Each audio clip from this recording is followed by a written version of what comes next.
Muy bien, varón de 54 años, dice hace 7 días dolor perianal con herida que drena pus que mejora con analgésicos y antibióticos. Hace 4 meses le drenaron un absceso perianal.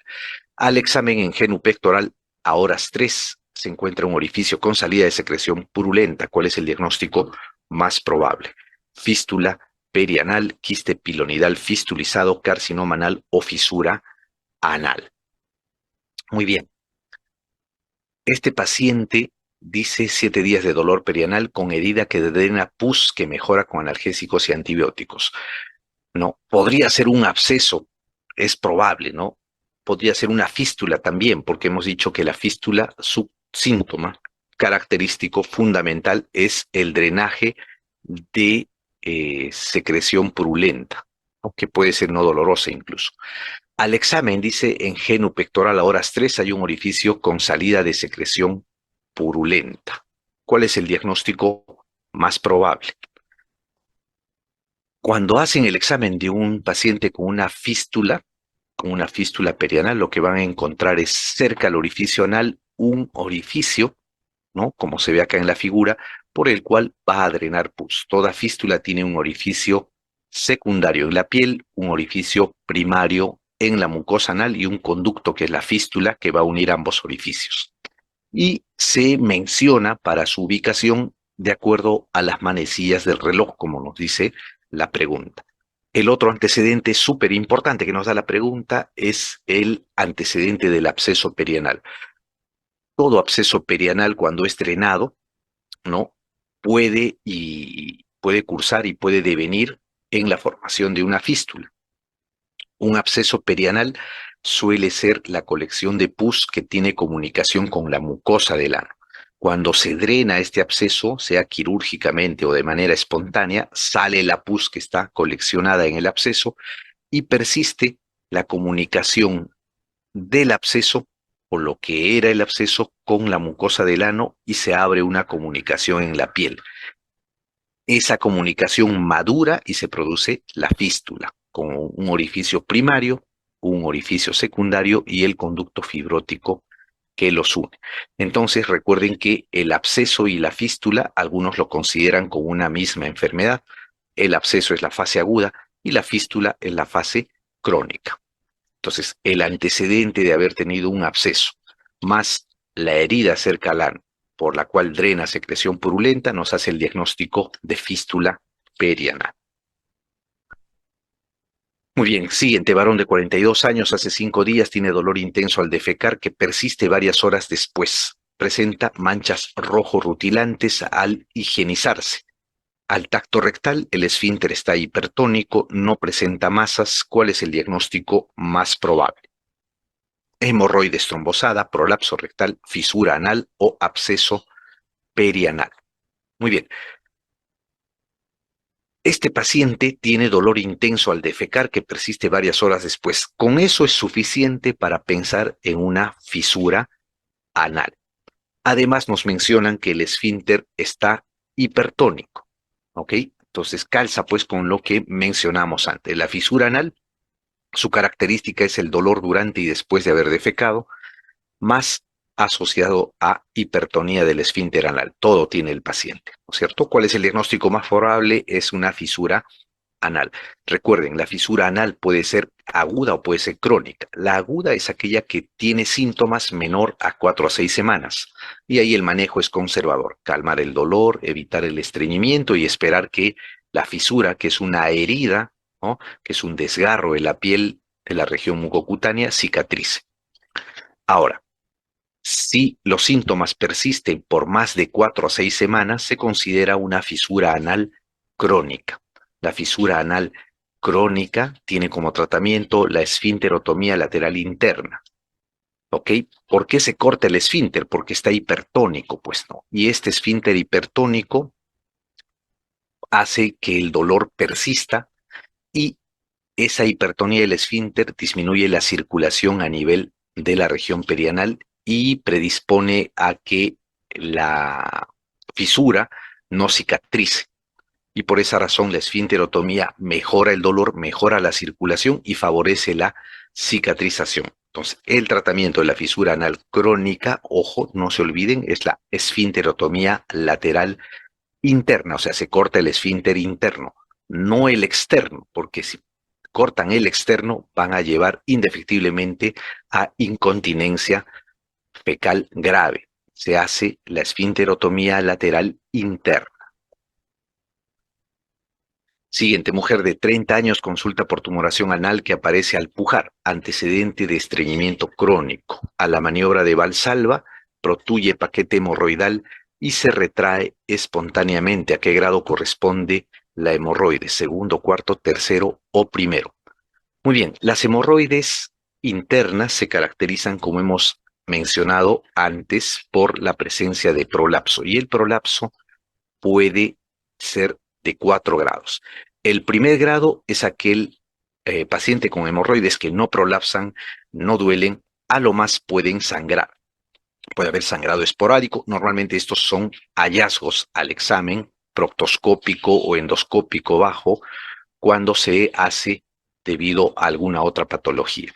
En el grado 2 es aquellos en los cuales van a decir que prolapsa una masa, un bulto a través del ano y se reduce de forma espontánea luego que dejan de pujar. En ambos casos, el manejo es médico. Las hemorroides de grado 2 pueden sangrar, ¿no? Y al haber reducción espontánea no requieren cirugía. Estos pueden tratarse, por ejemplo, con ligadura con banda elástica, con escleroterapia, etcétera, ¿no? El manejo es médico acá. En las hemorroides de tercer y cuarto grado, el manejo es quirúrgico. De ahí que preguntan mucho las hemorroides de tercer grado. Las hemorroides de tercer grado son aquellas que prolapsan y permanecen prolapsadas y el paciente tiene que reintroducirlos con el dedo, el tumor, la masa que ha protruido hacia adentro del ano, ¿no? Es un prolapso de tercer grado que requiere reducción manual. El prolapso de cuarto grado es aquella que está todo el tiempo prolapsado y no se puede reducir. Ambas de tercer y de cuarto grado requieren manejo quirúrgico porque no responden ya al tratamiento médico. ¿Qué nos dice la pregunta? Que a la maniobra de Valsalva hay un bulto, una masa que protruye y se retrae espontáneamente. Si se reduce de forma espontánea, es una hemorroides de segundo grado. Si no se redujera espontáneamente y el paciente lo reintroduce, es una de tercer grado, y si es que no se puede reducir de ninguna forma, sería de cuarto grado. Muy bien, siguiente, varón de 61 años con diagnóstico de úlcera gástrica perforada hace 12 horas. Al examen hay dolor, contractura y resistencia abdominal. La radiografía muestra neumoperitoneo. Hay leucocitosis en 13.000. ¿Cuál es la operación indicada en esta emergencia? Resección, cierre simple, piroloplastía o gastrectomía subtotal. Muy bien, cuando hay una perforación ulcerosa, sea gástrica o sea duodenal, el tratamiento siempre es resolver la emergencia, o sea, hacer la sutura de la perforación. No se aconseja hacer resecciones, no se aconseja hacer gastrectomías ni vagotomías, que son parte o es el tratamiento de la úlcera péptica, ¿no? Eh, Actualmente, ¿no? Actualmente el tratamiento de la úlcera péptica es eminentemente médico.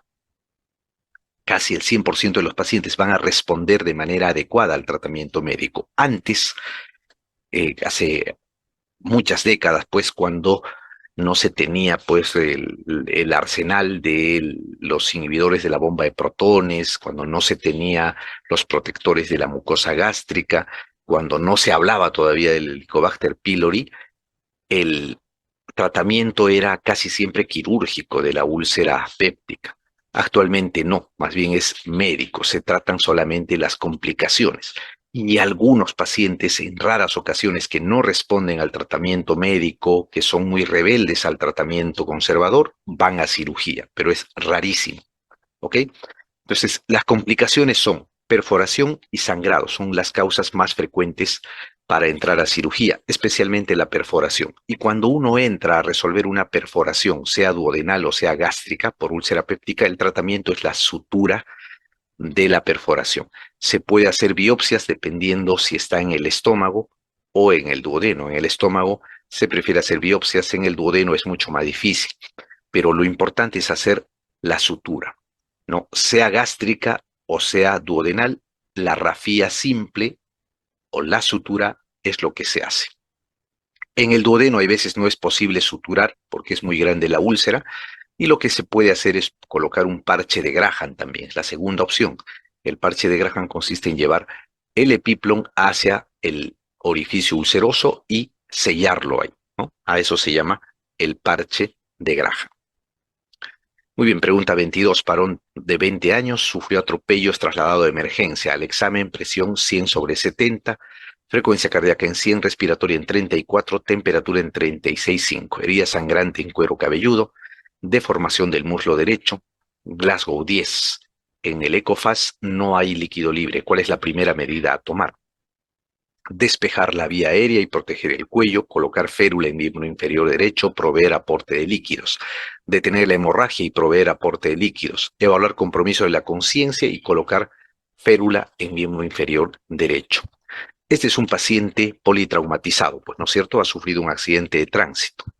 Por ende, entra dentro del manejo del politraumatizado y de la revisión primaria. Todo paciente politraumatizado que ingresa a emergencia debe pasar por la revisión primaria donde se hace el A, B, C, D, E del tratamiento y del manejo de estos pacientes. Donde A significa vía aérea, es decir, tenemos que permeabilizar la vía aérea con control cervical. En estos casos veremos que no haya coágulos, que no haya cuerpos extraños en la orofaringe, en la faringe alta, que impidan que respire el paciente. Y si el paciente se encuentra con trastorno del sensorio, como es el caso de la pregunta, probablemente habría que intubarlo y asegurar la vía aérea para evitar broncoaspiraciones y evitar que el paciente entre en paro respiratorio. La B es ver la respiración y la ventilación, ver que el paciente esté respirando espontáneamente y que la ventilación sea adecuada. Tenemos que examinar el tórax ahí para ver que no haya neumotórax, hemotórax, fracturas costales que impidan la ventilación. Si todo está bien en la B, pasamos a la C, que es la circulación y el control de la hemorragia, como tercer paso recién, ¿cierto? No es lo primero controlar la hemorragia. La circulación, ver que haya pulso, que haya buen latido cardíaco y en esos casos controlar la hemorragia a empezar la infusión de fluidos.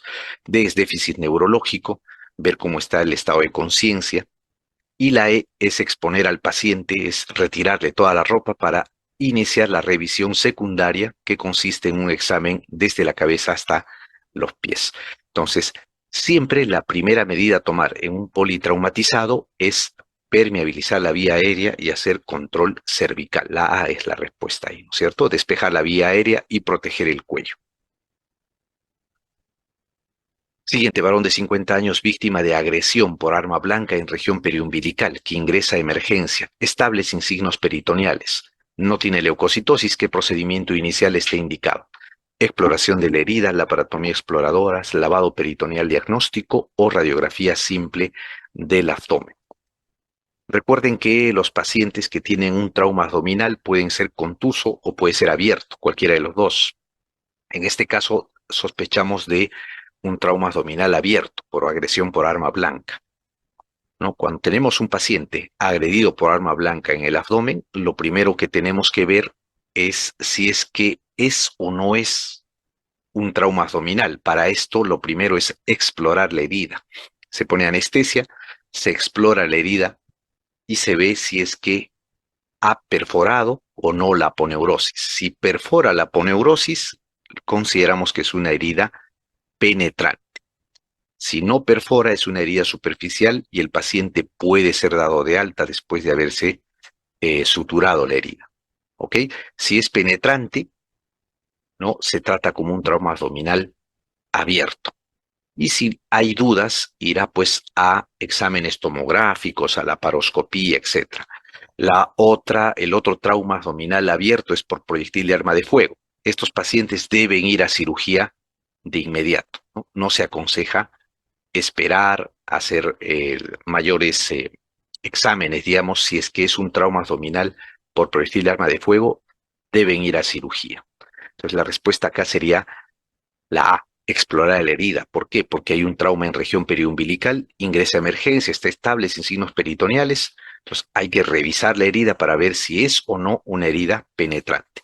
Si perfora la aponeurosis, se considera penetrante y se trata como un trauma abdominal abierto. Siguiente, varón de 50 años, víctima de agresión por arma blanca en región periumbilical. Ingresa a emergencia estable sin signos peritoneales.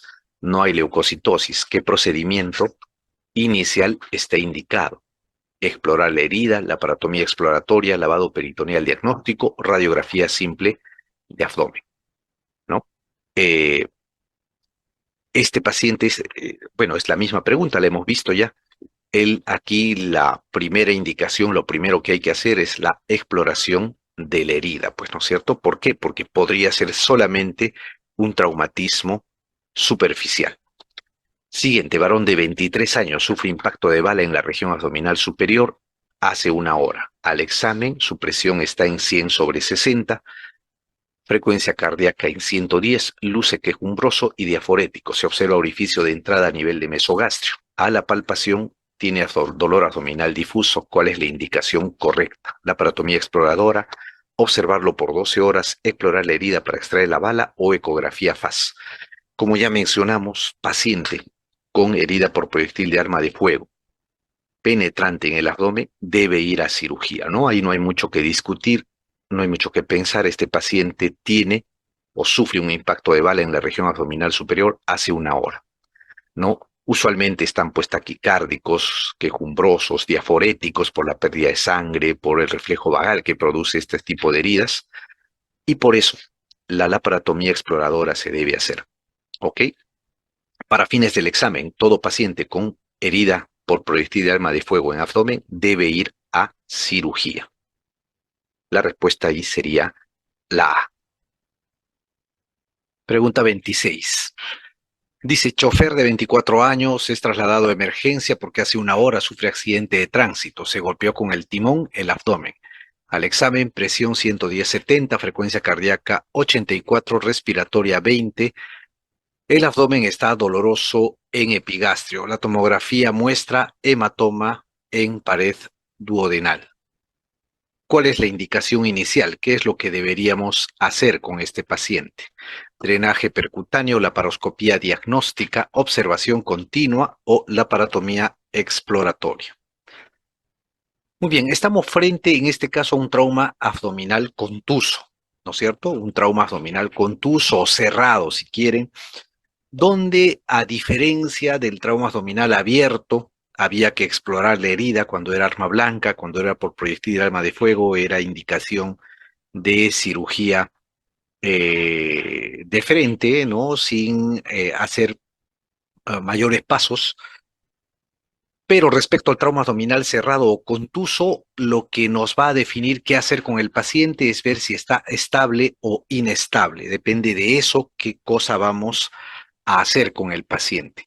En los pacientes que están estables, lo ideal es ponerlos en observación y tomarles una tomografía. Es el examen de elección, es el mejor examen para que nos indique qué daño, qué lesiones tiene en el interior del abdomen. Si el paciente está inestable, la tomografía ya no es posible porque hay que trasladarlo, hay que tomarse un tiempo en hacerle la tomografía, entonces lo que se hace es la ecografía, ¿no? El ECOFAS. El ECOFAS es un examen ecográfico que se realiza tomando en cuenta los 4 puntos o 4 ventanas en el abdomen: el epigastrio, los hipocondrios derecho e izquierdo y la región hipogástrica, ¿no? Buscando qué cosa, básicamente líquido libre para ver si hay hemoperitoneo. Si el ECOFAS no funciona, no lo tenemos a la mano, no se puede hacer, la segunda alternativa es el lavado peritoneal diagnóstico.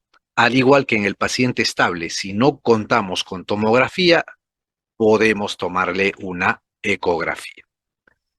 Muy bien, si el paciente está inestable, entonces el ECOFAS o el lavado peritoneal diagnóstico va a decirnos si hay o no hemoperitoneo. Si es positivo, hay hemoperitoneo, el paciente está inestable, debe ir a cirugía. Si es que es negativo, probablemente no haya un hemoperitoneo, debemos buscar otras causas de shock, de hipotensión, de inestabilidad, como por ejemplo un hematoma retroperitoneal, una fractura de pelvis con secuestro sanguíneo, etc. Muy bien. Y cuando un abdomen o un trauma abdominal contuso o un traumatismo abdominal cerrado va de frente a cirugía, si es que hay irritación peritoneal, significa pues que hay seguramente una lesión de víscera hueca que está produciendo un cuadro de peritonitis. En el caso de la pregunta, es un paciente de 24 años, su presión está en 110/70, frecuencia 84, respiratoria 20, ¿no?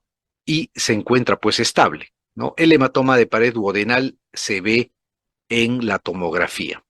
Mientras no haya indicación quirúrgica, no haya perforación, no haya lesión de víscera hueca, el paciente esté estable, incluso con una lesión de víscera sólida, hígado o vaso. Si el paciente está estable, el tratamiento es conservador, ¿ok? O sea, la observación continua y esperar que el paciente mejore. 27, mujer de 52 años desde hace 6 meses dice que tiene dolor abdominal y alteración del ritmo defecatorio. Antecedentes, la madre tiene poliposis adenomatosa familiar, Tevenón y parásitos en heces negativos. Reacción inflamatoria, leucocitos 1,10 por campo. ¿Qué examen es el indicado? Colonoscopía, endoscopía alta, cápsula endoscópica o tomografía abdominal. Muy bien, esta es una paciente de 52 años, dice hace 6 meses dolor abdominal y alteración del ritmo defecatorio. Pero hay un antecedente de suma importancia. El antecedente es que la madre tiene poliposis adenomatosa familiar. Los pacientes que tienen poliposis adenomatosa familiar tienen alto riesgo de presentar cáncer de colon, entre otras patologías, a edades menores que lo habitual, menores de 50 años, ¿no? A partir de los 40, 45, esos pacientes, la gran mayoría ya tiene problemas de tumores colónicos. Entonces, a pesar que esta paciente tiene Tevenón y parasitológico negativo, debemos de todas maneras pensar que puede haber, por alteración del ritmo defecatorio, por dolor abdominal de 6 meses de evolución, debemos pensar que puede estar presentando pues un cáncer de colon. Entonces, ¿cuál es el examen indicado? El examen indicado es la colonoscopía. ¿Ok? La colonoscopía con toma de biopsias es el examen indicado ante la sospecha de cáncer colónico. Recuerden que existen dos tipos de cáncer de colon, el cáncer de colon hereditario y el esporádico. El hereditario es aquel cáncer de colon que está relacionado o a pólipos, como el caso de la pregunta, o no está relacionado a pólipos, pero hay una herencia. Eso se llama el síndrome de Lynch. ¿Ok? Y el cáncer esporádico es aquel que no está relacionado a la herencia, pero no se presenta el cáncer de colon normalmente en pacientes mayores de 60, 65 años, ¿no? Puede haber algún paciente que tenga, pues, familiares con cáncer de colon, pero estos también son mayores, ¿no? A diferencia del cáncer hereditario, donde la edad de aparición es mucho más joven, es menor de 50 años. Recuerden también que el cáncer de colon es distinto si está al lado derecho o al izquierdo. Lo que deben de recordar ustedes es que el cáncer del lado derecho del colon cursa con anemia la mayoría de las veces, mientras que el cáncer de colon del lado izquierdo cursa con síntomas obstructivos. El que mejor pronóstico tiene es del lado izquierdo porque se diagnostica más rápido, produce síntomas más rápido, mientras que el cáncer del lado derecho tiene peor pronóstico porque suele ser asintomático, ¿no? Tiene sintomatología muy subclínica que no hace que el paciente se dé cuenta de lo que está presentando hasta que ya el tumor ha crecido mucho, es bastante grande y probablemente esté avanzado. Siguiente, ¿cuál es la metástasis que con más frecuencia presenta el cáncer colorectal? ¿El hígado, el pulmón, el vaso o la glándula tiroides? Bueno, el cáncer colorectal, la metástasis que va a producir con mayor frecuencia es hacia el hígado. ¿Por qué? Por el drenaje venoso que tiene, pues, ¿no? Recuerden que las venas mesentéricas, tanto superior como inferior, van a finalmente desembocar a la vena porta, ¿no? Y la vena porta llega al hígado. Entonces, no solamente el cáncer de colon, también el cáncer de estómago, del duodeno, del páncreas, del intestino delgado, yeyuno ilion, de todo el marco cólico, inclusive hasta el tercio superior del recto, son o van a producir metástasis con mayor frecuencia hacia el hígado. Mientras que el tercio inferior del recto, el cáncer que se asiente en el tercio inferior del recto por el drenaje venoso que va de frente a la circulación sistémica, suele producir metástasis a pulmón sin necesidad de que haya metástasis hepática. ¿Ok? Entonces, el órgano donde más metástasis se presenta, o más metástasis produce el cáncer de colon, es el hígado. Recordar también que las metástasis en el hígado suelen ser múltiples, mientras que los tumores primarios son únicos. Entonces, si ustedes ven un paciente con lesiones múltiples en el hígado, lesiones nodulares que impresionan secundarismo, seguramente van a ser metástasis. Muy bien, la 29. Varón de 20 años ingresa a emergencia por accidente de moto. Presenta aumento marcado del volumen en el muslo izquierdo, parestesias y dolor intenso a la extensión. Al examen, ausencia de pulsos popliteo y perio. ¿Cuál es la conducta de urgencia a seguir?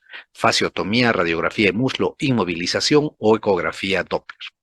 Muy bien, primero debemos de entender y saber frente a qué está. Pues no, este es un paciente joven que tiene un accidente de moto, dice, con un traumatismo, ¿no? Seguramente que le produce un aumento de volumen del muslo izquierdo. Además, hay parestesias y dolor intenso a la extensión. Y hay ausencia de pulsos popliteo y pulso perio.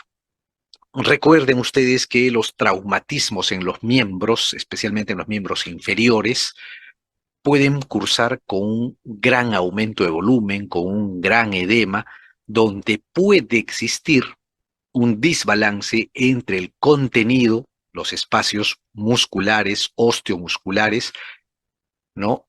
Que están conteniendo los músculos, las arterias y las venas junto con los nervios. Entonces, cuando se edematizan los músculos, los tendones, pueden comprimir por ese aumento de volumen debido al edema, a la inflamación, los vasos sanguíneos que están dentro de los compartimentos de los miembros inferiores. Existe un mayor riesgo dentro de las 24 a 72 horas, que son, o que digamos que es el tiempo pico en el cual se produce la gran inflamación. Y pasado ese tiempo empieza a disminuir si el paciente está inmovilizado con la pierna elevada. Entonces, cuando empieza a haber compresión vascular, va a haber isquemia, y la isquemia lo que va a producir es dolor. Normalmente el dolor es desproporcionado al grado de traumatismo. Va a haber parestesias, va a haber palidez, va a haber parálisis, ausencia de pulsos y aumento de la presión. ¿Ok? Entonces, con todo esto, debemos de sospechar de que estamos frente a un síndrome compartimental. Entonces, ¿qué cosa hay que hacer? Hay que medir la presión tisular. Se mide la presión tisular dentro de cada compartimiento. Si está elevado, estamos frente a un síndrome compartimental y el tratamiento es la fasciotomía. ¿Ok? ¿Para qué? Para salvar el miembro. Si no hacemos fasciotomía, ese miembro eh, lesionado lo que va a presentar es isquemia y posteriormente daño muscular, tendinoso, contracturas crónicas debido a la isquemia que ha presentado el paciente, ¿no? Incluso puede hasta requerir amputación si es que no se actúa a tiempo, ¿ok? No se olviden entonces, el síndrome compartimental se produce en miembros inferiores, postraumatismo y se caracteriza por disminución de la vascularización, pues, ¿no? Por eso van a encontrar palidez, parálisis, ¿no? Disminución de los pulsos, que es característico de esta enfermedad. La pregunta 30, varón de 32 años que hace 4 horas sufrió accidente de tránsito en motocicleta. El examen estable. En pierna derecha se evidencia herida de 12 centímetros con exposición ósea, contaminación severa, denudación perióstica, pulsos periféricos normales. ¿Cuál es el tratamiento de elección? Lavado y debridamiento, lavado y fijación externa, antibióticos y lavado, irrigación y osteosíntesis. Muy bien.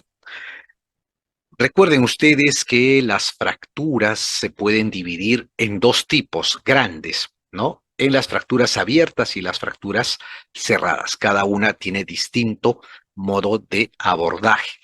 Este es un paciente de 32 años que sufre accidente de tránsito y le encuentran en la pierna una herida de 12 centímetros con exposición ósea. Contaminación severa, denudación perióstica, es decir, hay una fractura expuesta porque hay lesión de la piel del miembro inferior derecho. Pulsos periféricos normales, por lo menos no hay compromiso vascular. Muy bien, si una fractura tiene lesión en piel que comunica el foco de la fractura con el exterior, estamos hablando de una fractura expuesta o una fractura abierta. La primera medida a tomar ahí es el lavado más el desbridamiento. Quiere decir, hay que hacer un lavado, una descontaminación y hay que retirar todo el tejido que esté isquémico o necrótico para evitar infecciones. Y posteriormente el tratamiento final es la fijación externa. ¿Ok? La fijación externa. Mientras, en las fracturas cerradas, la primera medida a tomar es la inmovilización. Y de acuerdo a si el paciente tiene una fractura estable o no, se hará una reducción incruenta, es decir, se le colocará un yeso correspondiente o se hará una reducción cruenta, es decir, en sala de operaciones usando tornillos, placas, clavos o alambres, lo que el traumatólogo indique. En este caso es una fractura expuesta con gran pérdida de tejido, contaminación ósea severa, dice, ¿no es cierto? Entonces lo que hay que hacer es un lavado, una descontaminación y un desbridamiento. O sea, hay que sacar todo el tejido que está afectado. Cuando el paciente esté libre de la infección, que ya esté mucho mejor, ¿no? Ahí se hará la fijación externa. ¿Ok? La fijación externa sería el tratamiento final. Pero lo primero que se debe hacer aquí es la descontaminación y el retirar todo el tejido muerto. Eso es lo que nos dice ahí, extensa contaminación. Muy bien, la pregunta 31. Varón de 25 años sufre traumatismo del hombro izquierdo con dolor a la abducción. La resonancia magnética revela compromiso del manguito de los rotadores. ¿Cuál es el músculo más frecuentemente afectado? Redondo mayor, coracobraquial, deltoides o supraespinoso. Muy bien, el manguito de los rotadores, ¿no? Es una serie de músculos que van a estar alrededor de la articulación del hombro y parece que lo estuvieran enganchando, ¿no es cierto? Al hombro o a la cabeza humeral hacia la escápula. Y tienen, se llama manguito de los rotadores porque su contracción va a producir movimientos de rotación y abducción. ¿No? Rotación interna, externa o abducción. De esos músculos que son el supraespinoso, que está en la parte superior, el subescapular, el infraespinoso y el redondo menor, que están hacia atrás, van a tener distintas patologías, pero el que más se lesiona, ¿no? Y por mucho, casi es el único que se lesiona, es el supraespinoso. Cuando hay una lesión del manguito de los rotadores, casi siempre se lesiona el supraespinoso. Y lo que va a producir es la dificultad para la abducción del brazo sobre el tronco. Ojo, no solamente se produce por traumatismos, sino se pueden producir por fatiga, por desgarros, por movimientos repetitivos, por hacer mucha fuerza, por esfuerzo físico extenuante, etc. Muy bien, siguiente, la 32. Varón de 20 años ingresa, dice, a emergencia por accidente de tránsito, con dolor en el brazo derecho. Al examen está estable y con deformación del tercio medio del brazo derecho con signo de la mano péndula. La radiografía muestra fractura del tercio medio del húmero derecho. ¿Qué nervio está comprometido? ¿El circunflejo, el radial, el cubital o el mediano? Bien, y ya nos dice ahí que hay una fractura del tercio medio del húmero derecho y nos preguntan qué nervio está comprometido. Para eso tenemos que recordar que adyacente a la diáfisis humeral vamos a tener que está discurriendo junto al hueso, ¿no? En la parte central, en la parte media de la diáfisis, el nervio radial, justamente por un canal que le llaman el canal de torsión, ¿no? Por la forma que tiene. Ese canal, esa especie de hendidura, esa huella es dejada por el nervio radial porque está pegado ahí al hueso. Y es muy posible que en fracturas de la diáfisis humeral, este nervio puede quedar atrapado. Y ya saben que cuando existe una lesión del nervio radial que es extensor, ¿no? Que su función es eh, estimular, inervar los músculos extensores de los dedos de la muñeca sobre el antebrazo, ¿no? Lo que se va a producir una dificultad o una ausencia, una incapacidad para la extensión. Por lo tanto, va a aparecer la figura o la mano como la figura. La mano caída, le llaman la mano péndula. No, la mano péndula es típica de la lesión del nervio radial, ¿no? Y es muy frecuente que se lesione en fracturas de la diáfisis del útero. Muy bien, siguiente. Mujer de 30 años, lavandera, acude por dolor en muñecas que se incrementa con la actividad cotidiana. Al examen tiene maniobras de Palen y Tinel positivas. ¿Cuál es el diagnóstico más probable? Síndrome del túnel carpiano, tendinitis nodular palmar, tenosinovitis de Kervayin, tendinitis cálcica o ganglión en muñeca. Muy bien. Esta es una paciente joven de 30 años que tiene dolor en muñecas que se incrementa con la actividad cotidiana. Además, tiene la maniobra de Palen y la maniobra de Tinel positivas. Estas maniobras son típicas de la compresión, o sea, son positivas cuando existe la compresión del nervio mediano a nivel del conducto carpiano. Entonces, el diagnóstico más probable acá es un síndrome del túnel del carpio, que se produce por la compresión del nervio mediano en su pasaje a través del conducto carpiano. Y se produce en personas que hacen movimientos a repetición, pues, ¿no?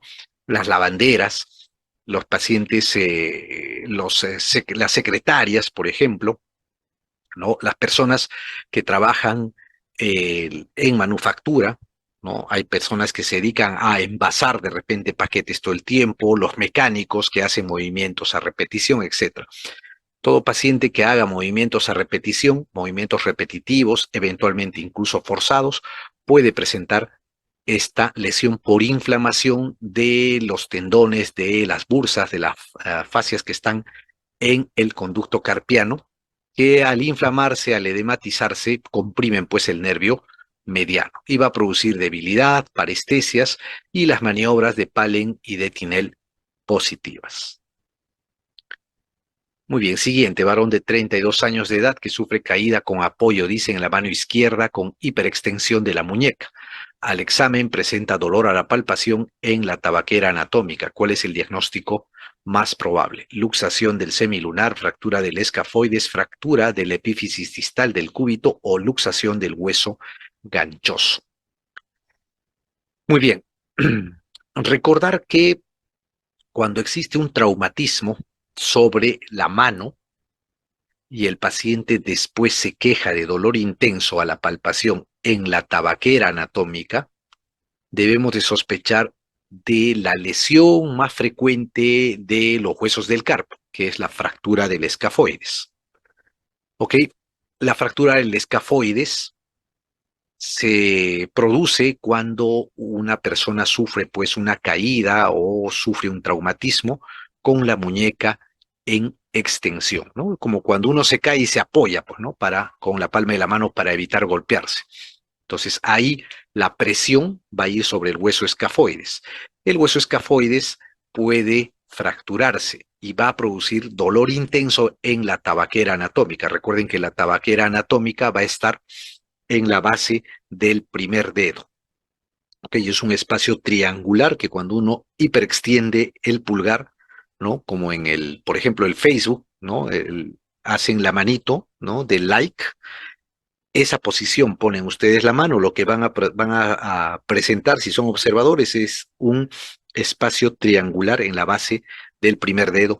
Esa es la tabaquera anatómica. A ese espacio se denomina tabaquera anatómica. Si ustedes palpan a un paciente que tiene un traumatismo en muñeca de la mano y le despierta dolor intenso al palpar la tabaquera anatómica, deben de sospechar de fractura del escafoides. Recuerden que es el hueso que se fractura con mayor frecuencia de todos los huesos del carpo, mientras que es mucho más raro la luxación y el hueso que más se luxa es el semilunar. Pero entre ambas lesiones, la fractura del escafoides es por mucho la más frecuente.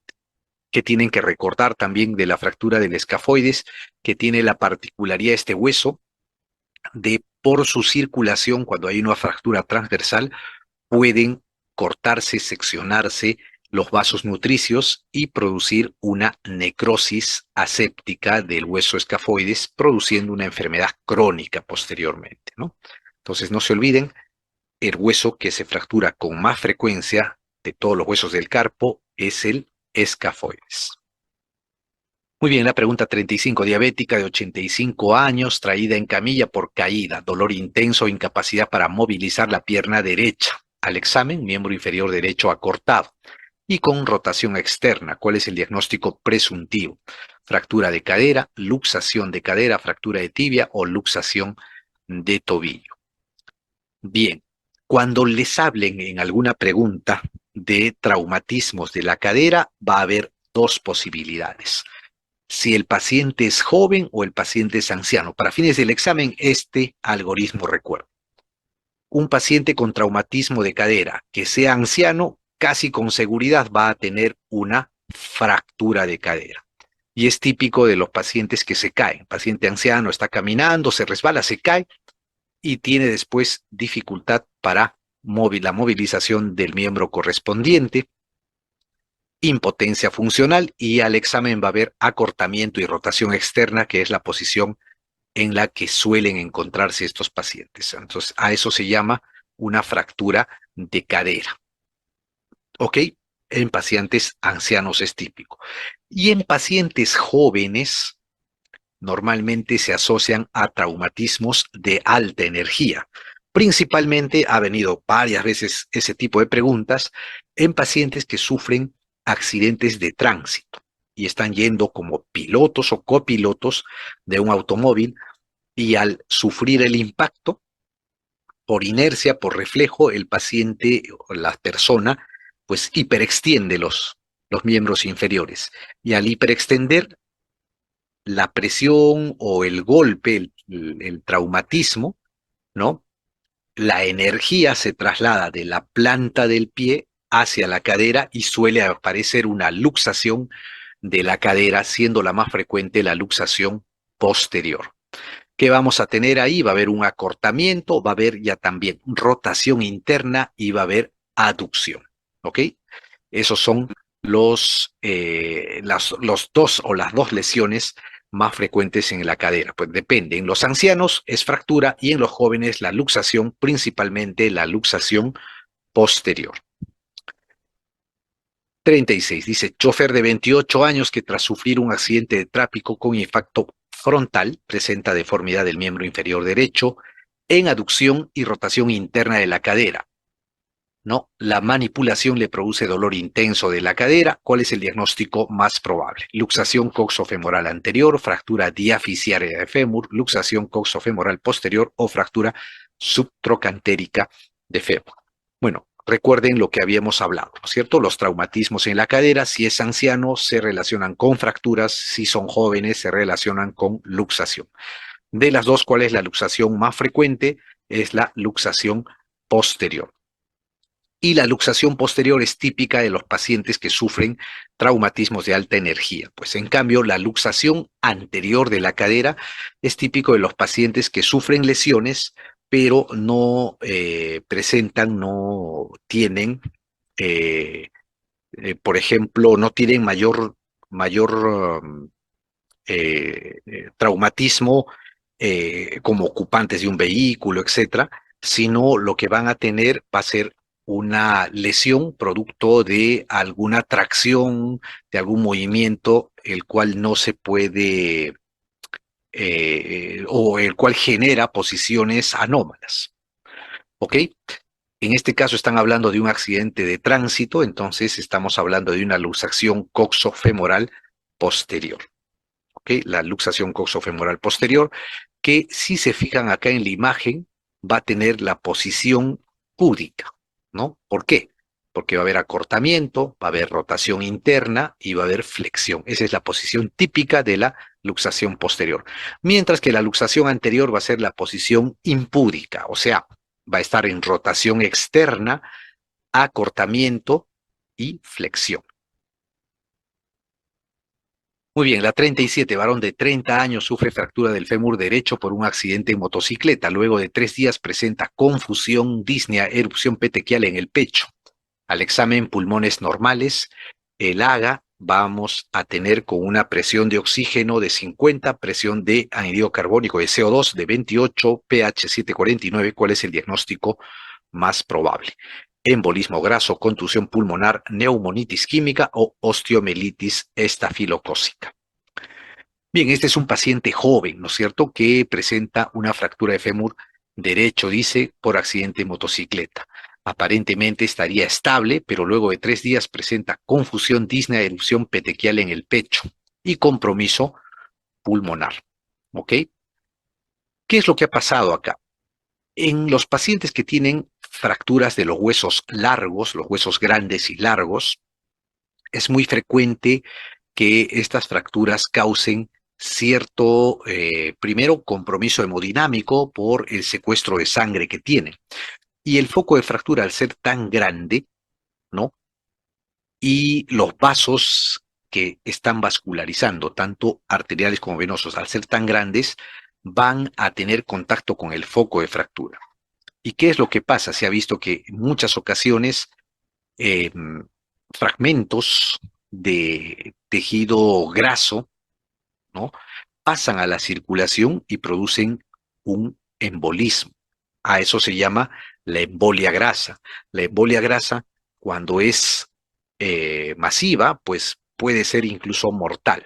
Y se caracteriza por eso, pues el paciente al inicio suele estar tranquilo, ¿no?, estable, ¿no?, incluso inmovilizado ya, con poco dolor, pero si se presenta esto súbitamente, presenta dificultad respiratoria, ¿no? Gran disnea, confusión y la erupción petequial en la parte superior del pecho y el cuello y el rostro son muy, muy frecuentes, ¿no? A eso se le llama el embolismo graso.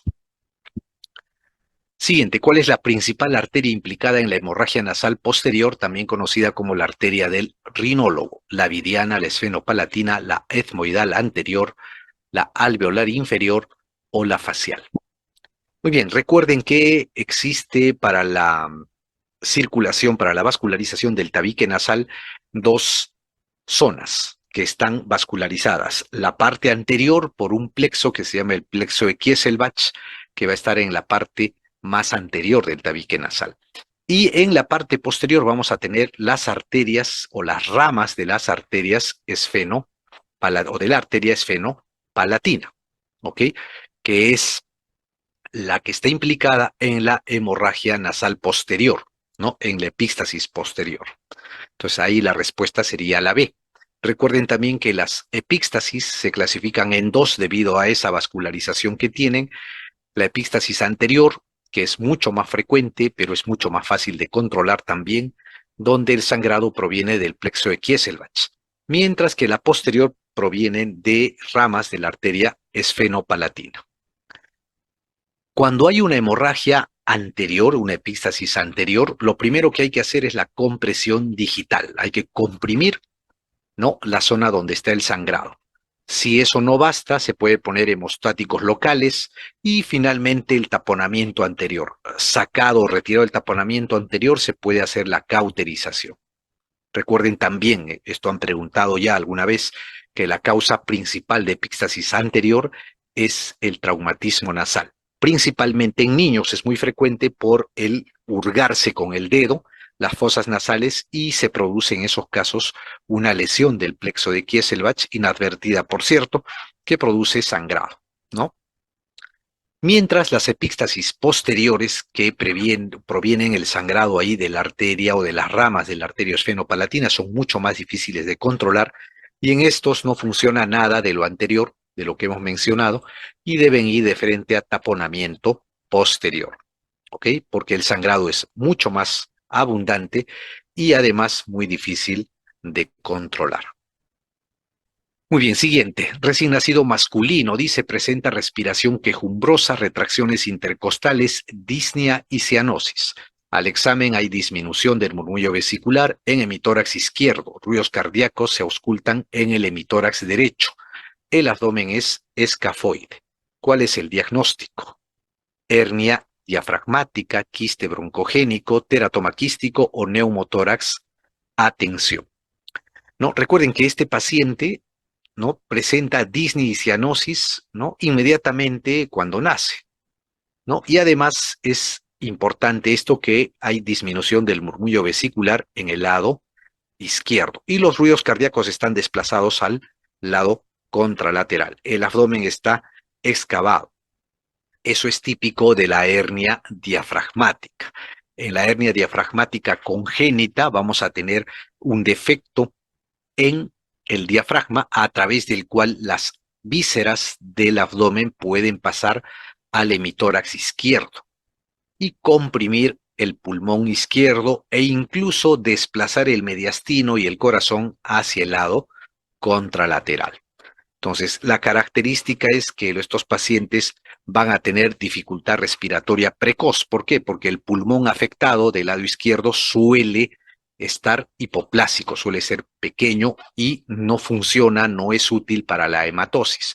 Entonces, el paciente va a tener cianosis, va a tener dificultad respiratoria marcada, el abdomen va a estar excavado, el murmullo vesicular va a estar ausente en el hemitórax izquierdo porque está lleno de asas intestinales, pues, y lo que van a encontrar incluso pueden ser ruidos hidroaéreos a ese nivel. Los ruidos cardíacos también pueden estar desplazados. La radiografía es el examen que se usa para hacer el diagnóstico y lo que van a encontrar es esto, pues, ¿no? Asas intestinales, imágenes hidroaéreas en el hemitórax izquierdo, ¿no? Eso es típico de la hernia diafragmática. Entonces, recuerden, ¿no? Recién nacido con dificultad respiratoria inmediatamente al nacer, debemos de sospechar de esta patología. Siguiente, dice recién nacido, varón de 45 días, presenta vómitos explosivos, no biliosos. Al examen hay tumoración a nivel del cuadrante superior izquierdo. La ecografía abdominal muestra engrosamiento a nivel del estómago distal. ¿Cuál es el diagnóstico más probable? Estenosis hipertrófica del píloro, atresia duodenal, vólvulo del intestino ileal o malrotación intestinal. Muy bien. Los vómitos explosivos no biliosos en un eh, infante, un lactante menor o un recién nacido de 2, 3 semanas de edad, ¿no? Debemos de sospechar de la estenosis hipertrófica del píloro. La estenosis hipertrófica del píloro se sabe que es multifactorial en su etiología. Hay factores genéticos, factores ambientales, pero se ha demostrado dos características. Es mucho más frecuente en recién nacidos varones y mucho más frecuente en primogénitos. Y se relaciona con la administración de antibióticos macrólidos a la gestante en sus últimas semanas de gestación. Eso sí ya está probado, esa asociación existe, ya han preguntado alguna vez, entonces deben tenerlo presente. ¿Ok? Entonces, ¿qué cosa va a pasar? Va a producirse una hipertrofia del píloro y esto va a llevar a una obstrucción casi completa de la salida del contenido del estómago hacia el duodeno y se produce dentro de las 3 a 5 semanas en promedio, no se produce al inicio del nacimiento, después de nacer nada más. Y los síntomas son los vómitos no biliosos postprandiales en proyectil. El bebé parece pues que está hambriento todo el tiempo y en realidad tiene mucha hambre, succiona con avidez, lacta, se llena, vomita y vuelve a querer lactar de nuevo con gran avidez porque con el estómago vacío después de haber vomitado. Lo que se le va a encontrar a la palpación puede ser que exista una masa en el cuadrante superior derecho que es la hipertrofia pilórica. Y estos niñitos normalmente van a lucir deshidratados, van a disminuir su ganancia de peso que antes del episodio solía estar de una manera adecuada, ¿no? Y es muy frecuente que tengan una alteración electrolítica que se llama la alcalosis metabólica con cloro bajo, o sea, alcalosis metabólica hipoclorémica, ¿ok? Entonces, todo niño, ¿no? Entre las 3 y 5 semanas que presenta vómitos explosivos pero no biliosos, se debe sospechar de estenosis hipertrófica pilórica. Siguiente, recién nacido con síndrome de Down de 35 semanas de edad gestacional de bajo peso al nacer, con antecedentes de polidramnios. Tiene vómitos verdosos desde el nacimiento con escasa distensión abdominal, con ausencia de deposiciones. El estudio radiográfico muestra el signo de la doble burbuja. ¿Cuál es el diagnóstico más probable? Páncreas anular, ilio meconial, atresia duodenal, malrotación intestinal o membrana duodenal. Muy bien. El que nos digan que el estudio radiográfico muestra el signo de la doble burbuja no es patognomónico, pero es muy, muy frecuente este tipo de radiografía, esta imagen radiográfica en la atresia duodenal, ¿ok? Y la atresia duodenal pues se relaciona al síndrome de Down, es más frecuente en prematuros y con antecedentes de polidramnios maternos. Recuerden que el polidramnio se asocia mucho a alteraciones digestivas, por ejemplo, la atresia duodenal. La atresia esofágica también se relaciona con el polidramnios. Mientras que el oligoamnios o el oligohidramnios se relaciona con malformaciones más bien renales. ¿Ok? O sea, hay que buscar malformaciones renales cuando estemos frente a un paciente con oligohidramnios. Muy bien. Entonces, este paciente tiene todos esos antecedentes y tiene el signo de la doble burbuja. Una burbuja corresponde pues al estómago y la otra corresponde al duodeno. Lo normal es que se vean a, eh, a las 24 o más horas de nacido, aire no solo en el estómago, sino distribuido de manera uniforme. Pero si vemos un signo de la doble burbuja, estamos hablando de una atresia duodenal. Siguiente, niño de 3 años con antecedente de episodio de diarrea acuosa unos días antes. Inicia su enfermedad en forma repentina con dolor abdominal tipo cólico, con llanto agudo e intermitente. La madre refiere de posición rojiza el día de hoy. Al examen, el abdomen es doloroso a nivel del cuadrante inferior derecho. Impresiona masa palpable. ¿Cuál es el diagnóstico más probable? Cólico intestinal, estenosis pilórica, apendicitis aguda, diarrea disentérica o invaginación intestinal. Muy bien. Este es un niño ya más grande, de 3 años. Dice que tuvo el antecedente de una diarrea acuosa unos días antes, ¿no? Recuerden que la diarrea acuosa en los niñitos está relacionado pues al rotavirus, ¿no? Inicia su enfermedad en forma repentina con dolor abdominal tipo cólico, con llanto agudo e intermitente. La madre refiere una deposición rojiza el día de hoy. Ese antecedente es importante. Todo niño aparentemente sano, que debuta con dolor tipo cólico intenso, muy, muy fuerte, y se asocia a deposiciones sanguinolentas, ¿no? Incluso le han dado un nombre, le han dado el nombre de la diarrea en rojo de Grosella, o sea, es como la mermelada, esa consistencia tiene la mermelada de fresa, es típico de la intususcepción o la invaginación intestinal. En esos pacientes lo que pueden encontrar es en los momentos que está sin la crisis del dolor cólico, se puede palpar el abdomen y lo que se va a encontrar o se puede encontrar es una masa en la parte derecha o en el cuadrante inferior derecho del abdomen, que es la zona donde se produce la invaginación con mayor frecuencia. Recuerden que la invaginación más frecuente es la ileocólica, es decir, cuando el ileo terminal se introduce dentro del ciego y el colon ascendente. Muy bien, entonces aquí estamos frente a una invaginación intestinal. Recuerden que es la causa más común de obstrucción intestinal entre los 6 y los 36 meses. Y la invaginación ileocólica es el 90% de los casos. El 75% de los casos van a ser idiopáticos, pero se dice que puede tener cierta asociación con los virus, ¿no? Como el rotavirus, por ejemplo, y el 25% van a estar relacionados con el divertículo de Meckel.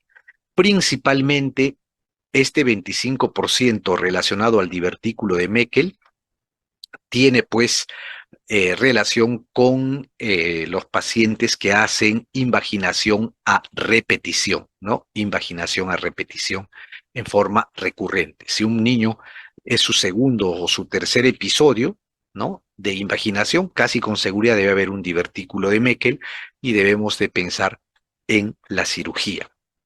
El dolor abdominal cólico, el inicio brusco, que sea recurrente, intermitente, que haya una masa en el cuadrante inferior derecho, que haya heces en jalea de Grosella, nos indican que hay una invaginación. El examen de elección es la ecografía que nos va a mostrar el fenómeno del telescopado y el tratamiento es la reducción neumática o hidrostática, ¿no? Se puede colocar enemas, ¿no? Salinos o edemas neumáticos para disminuir o para reducir la invaginación. Solamente si hay compromiso del intestino van a cirugía o si se trata de episodios a repetición, porque si es a repetición, si es recurrente la invaginación, debe ser porque hay un fenómeno anatómico que lo está produciendo. La mayoría de los casos es el divertículo de Meckel. ¿Ok? Entonces aquí es la invaginación intestinal la respuesta.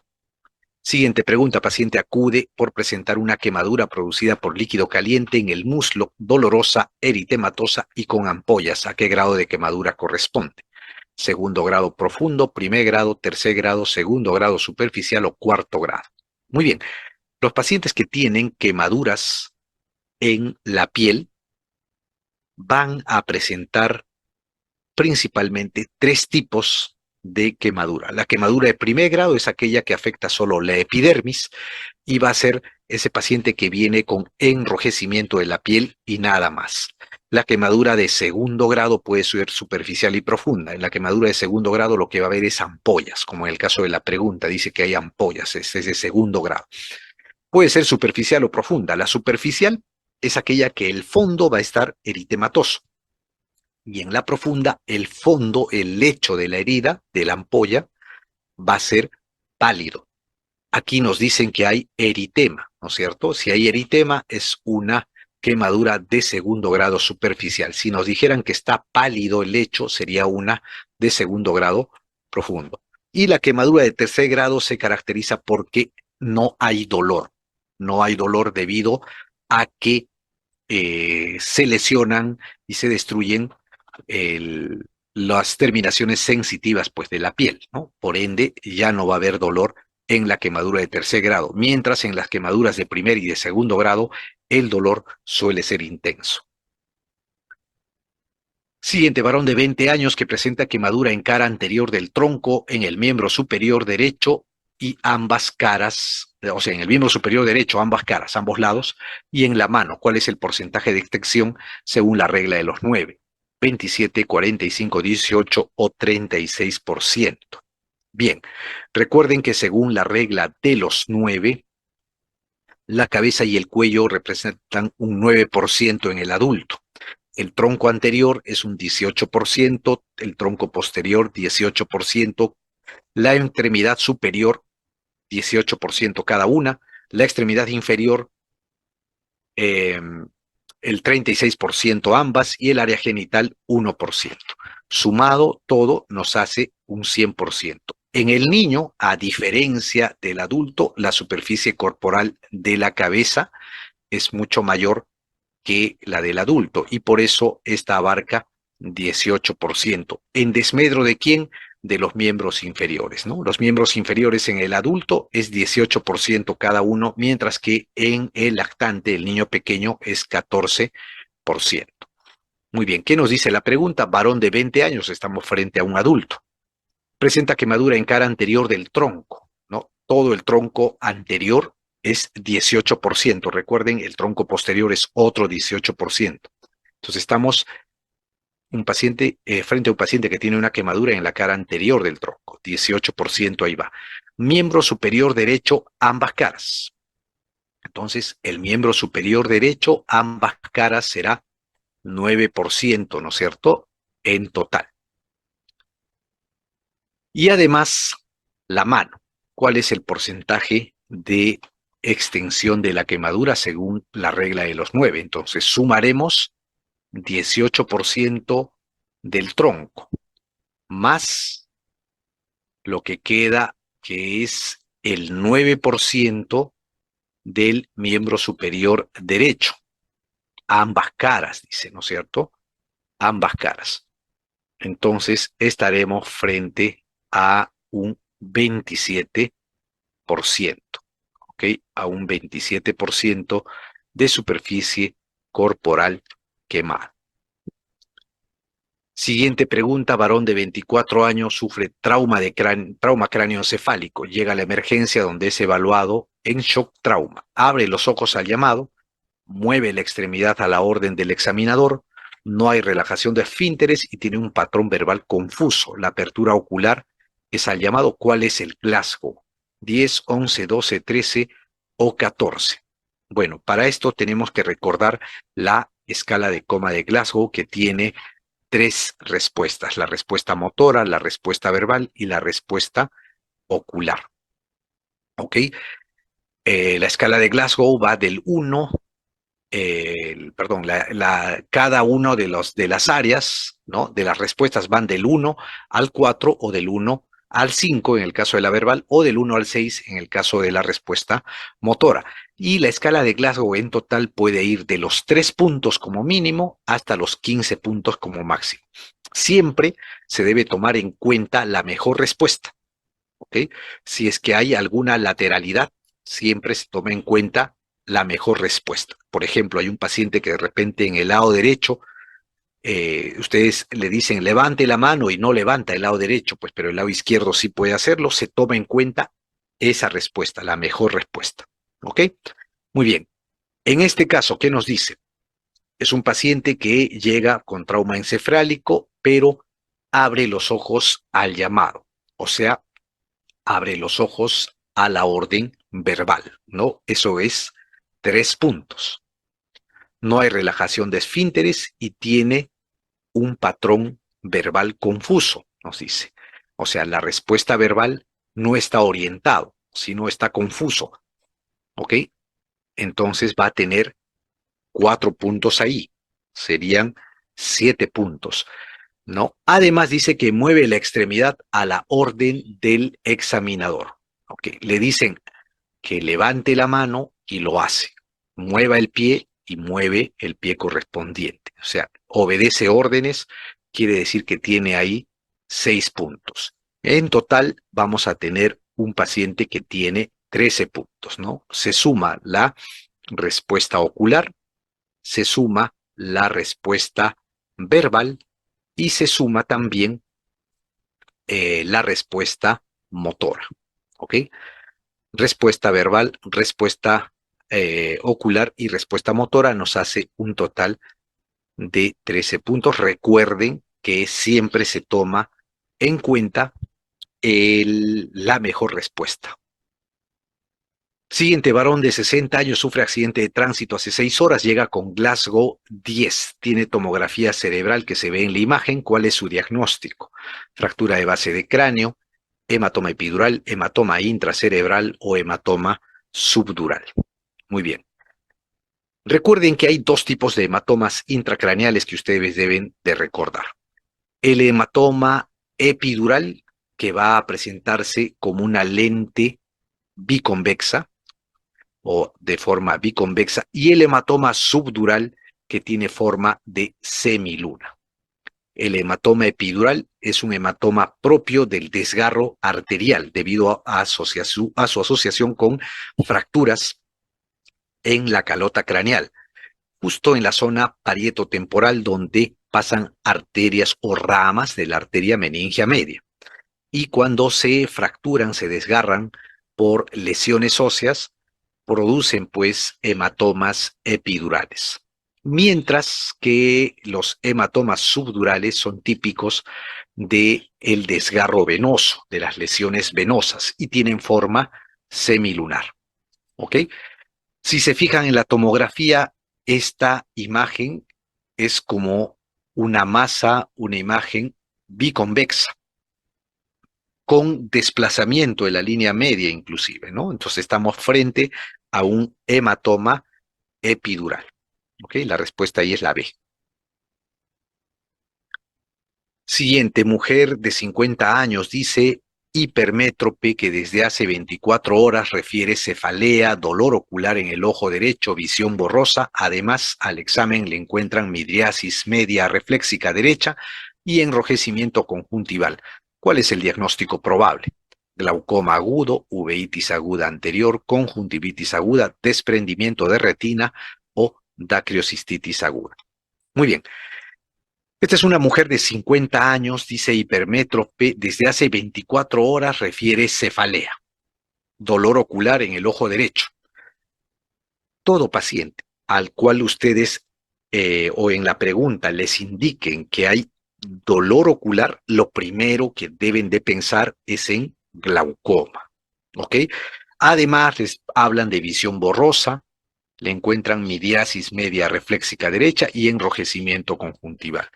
Típico del glaucoma es el enrojecimiento conjuntival, o sea, el síndrome del ojo rojo más el dolor ocular por aumento de la presión intraocular.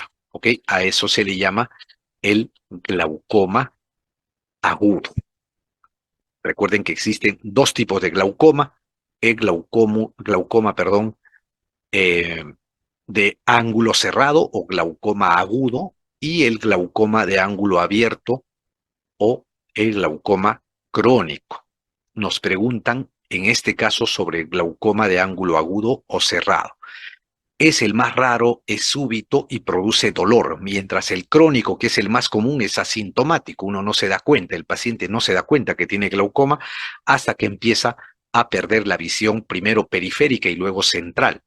Mientras que con el glaucoma de ángulo cerrado lo que caracteriza es el enrojecimiento conjuntival, o sea, el ojo rojo doloroso, ¿no es cierto? Va a haber dolor ocular intenso, un síndrome del ojo rojo, le toman la presión intraocular, esta va a estar elevada. Y es típico esto que menciona acá, que es la midriasis media reflexica. Va a haber parálisis de el, los músculos ciliares en midriasis, ¿no? Va a estar el paciente con una midriasis que no va a ser fotorreactiva a la luz. Entonces estamos frente a un glaucoma agudo. No se olviden, síndrome del ojo rojo más dolor ocular, hasta no demostrar lo contrario, es un glaucoma agudo o un glaucoma de ángulo cerrado. Siguiente, niño de 8 años de edad, traído por tumefacción de 2 días de evolución en párpado superior derecho, dolorosa con conjuntiva rojiza, edema palpebral con punto blanquecino hacia el borde libre del párpado. ¿Cuál es el probable diagnóstico? Orzuelo, chalación, conjuntivitis, blefaritis o entropio. Muy bien, cuando les hablen de patología palpebral y de masas en el párpado, van a hablarles o del orzuelo o del chalacio. Hay dos o hay una diferencia básica entre una y otra. El orzuelo es agudo y se produce o se asocia a signos de inflamación, mientras que el chalación es crónico, ¿ok? Y suele ser no doloroso o con muy leve dolor en la región de la lesión. Este paciente dice es traído por tumefacción de 2 días de evolución. Es agudo, doloroso y con conjuntiva rojiza con edema palpebral. Se tiene cuadro inflamatorio. ¿Ok? Recuerden que el orzuelo es la protuberancia del borde del párpado, se encuentra en el borde, como dice aquí, ¿no es cierto? En el borde libre del párpado y se produce por la infección de las glándulas D6 o las glándulas de Moll por el estafilococo aureus. El tratamiento acá es las compresas tibias, antibióticos locales y si es recurrente se puede utilizar el drenaje, ¿no? Que rara vez se usa. Normalmente estos van a responder muy bien al tratamiento. Mientras que el chalazion es un granuloma inflamatorio, ¿no? Es un nódulo rojizo, indoloro, esa es su característica a diferencia del orzuelo, y que se produce por la obstrucción de las glándulas de meibomio y se produce en el cuerpo del párpado, no en el borde libre, como el orzuelo. El tratamiento es la observación, si no desaparece se puede hacer inyecciones de corticoides o si no responde a eso se hará la excisión quirúrgica, el curetaje correspondiente. ¿Ok? Entonces, esa es la diferencia entre el orzuelo y el chalazion. El orzuelo duele, es agudo, mientras que el chalazion suele ser indoloro y es crónico. ¿No? Aquí la respuesta sería la A.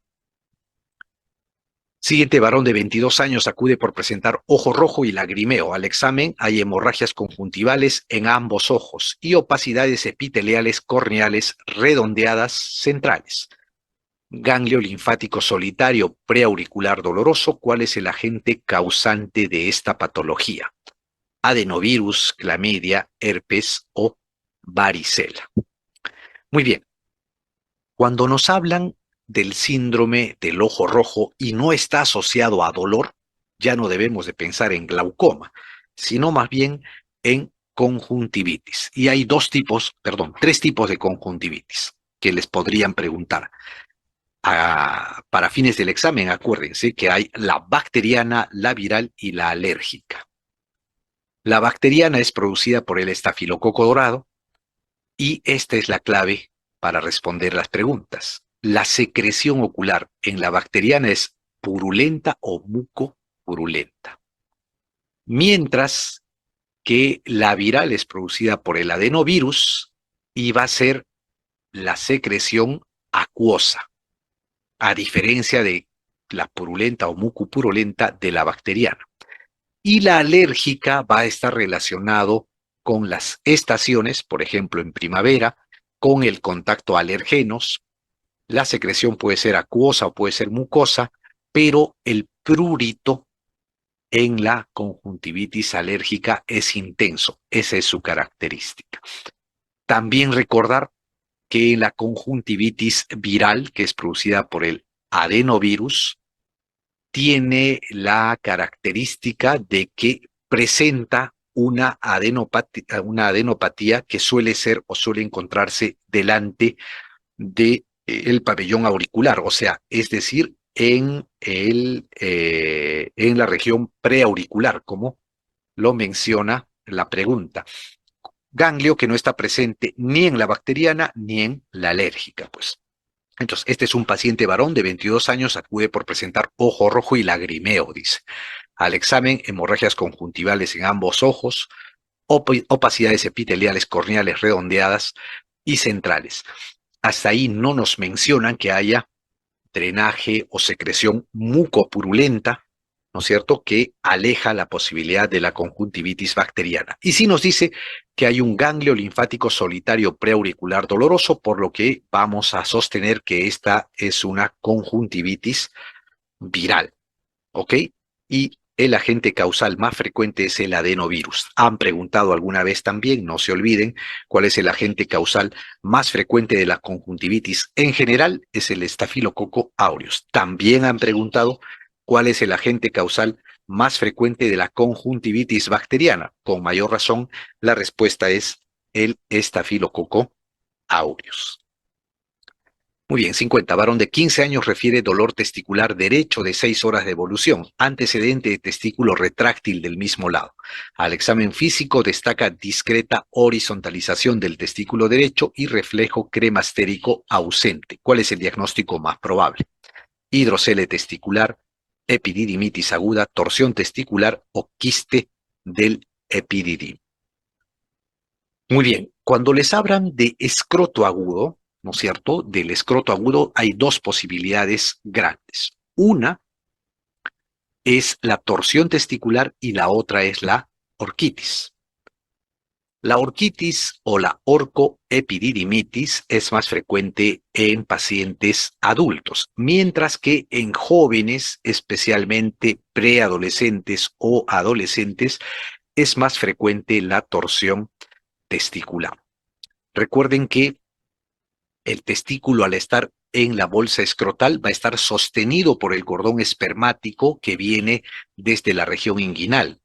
Este cordón espermático contiene pues los vasos espermáticos, la arteria espermática, que en un momento puede torcerse el testículo sobre su eje y producir la torsión también del cordón espermático, produciendo la ausencia de o la falta de irrigación del testículo. Y se va entonces a presentar el paciente con dolor intenso de aparición brusca.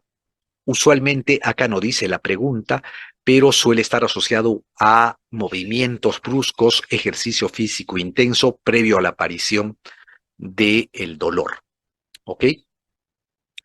Al estar eh, el testículo girado sobre su eje, se puede presentar como estaría más elevado y estaba horizontalizado. ¿Ok? Y el reflejo cremastérico suele estar ausente.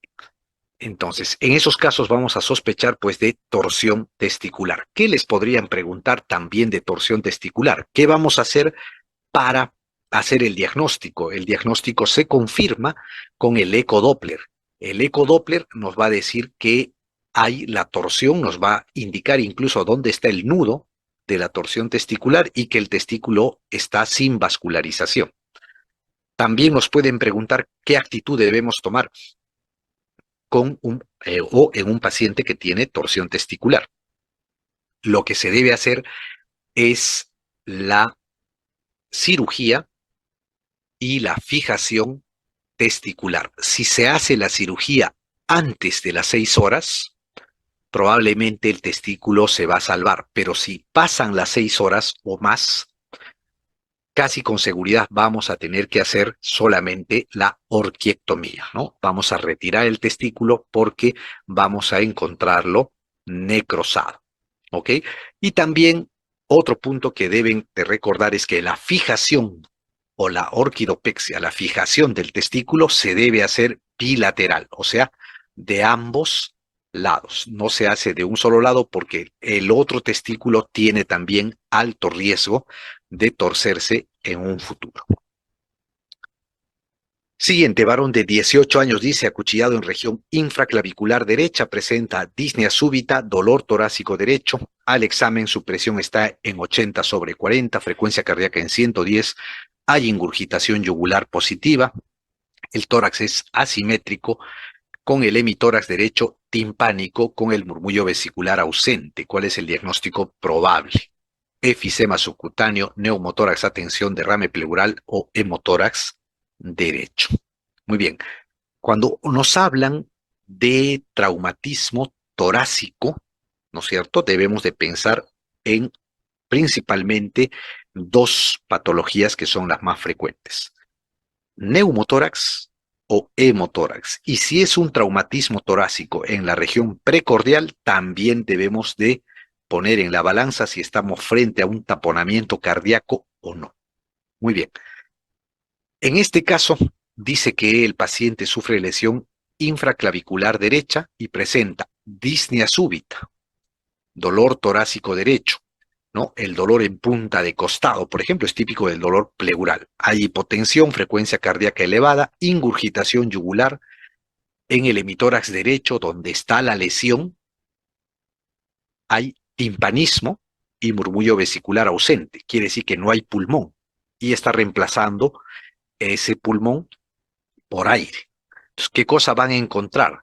Van a encontrar el pulmón colapsado y aire que está en el espacio pleural. ¿Ok? Si el paciente tiene además disnea marcada, está hipotenso, está taquicárdico, es aparatoso el cuadro, debemos de sospechar no de un neumotórax simple, sino de un neumotórax a tensión. El neumotórax a tensión se caracteriza porque por la lesión que presenta el paciente ingresa aire a la cavidad pleural y se comporta como fenómeno de válvula, o sea, se acumula con cada respiración más y más cantidad de aire en el espacio pleural. ¿Ok? Estamos frente entonces a un neumotórax a tensión. ¿Cuál es el tratamiento del neumotórax a tensión?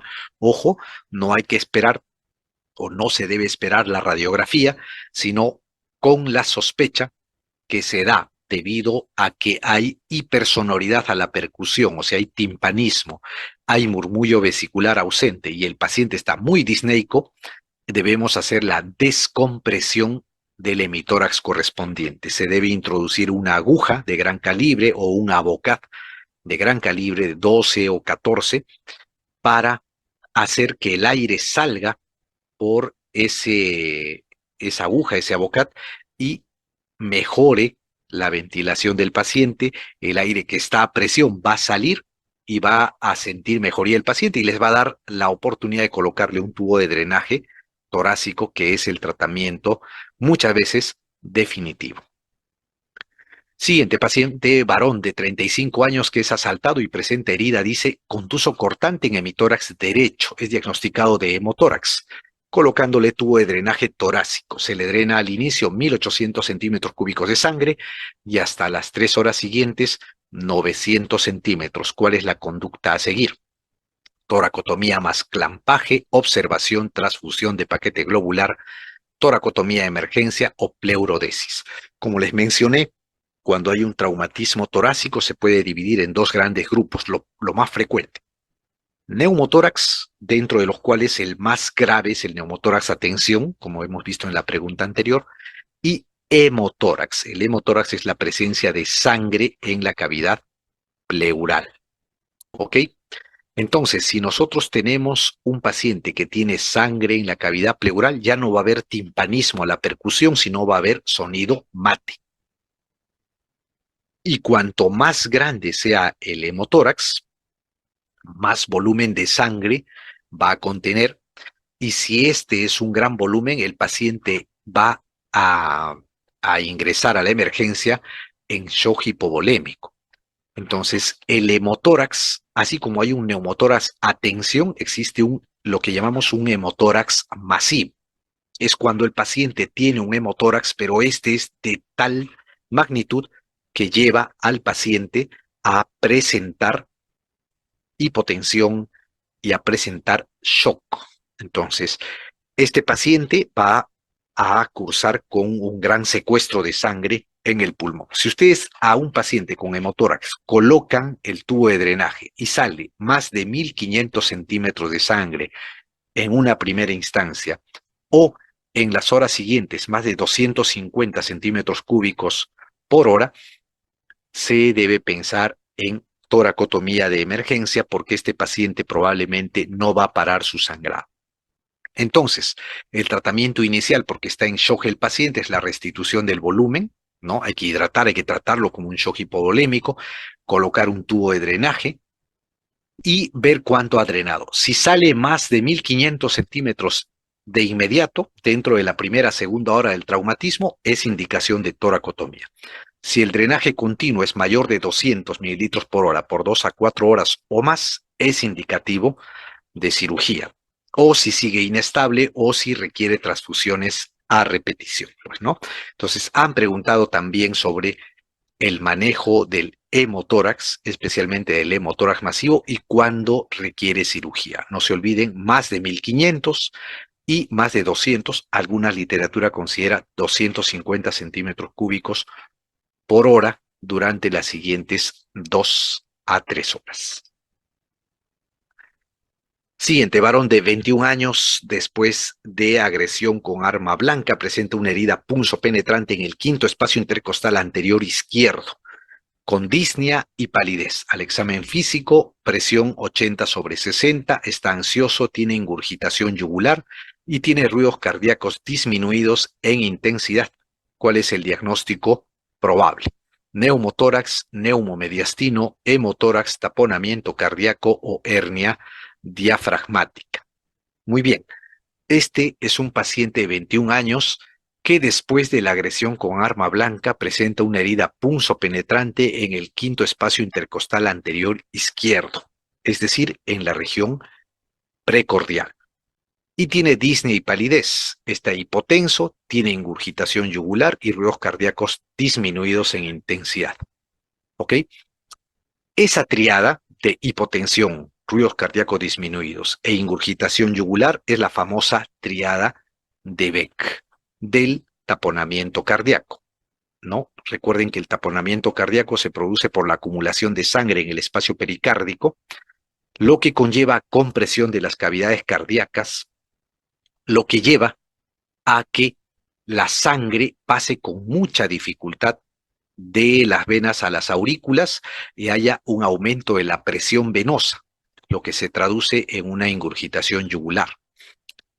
Luego, esa sangre que entra con dificultad es de poco volumen y ese poco volumen que ingresa es eyectado por la arteria aorta, la arteria pulmonar, por consiguiente va a haber hipotensión. Y el hecho de que tenga sangre en el espacio pericárdico hace que los ruidos cardíacos estén disminuidos, sean hipofonéticos, pues, ¿no? A eso se llama el taponamiento cardíaco. ¿Qué es lo que debemos hacer?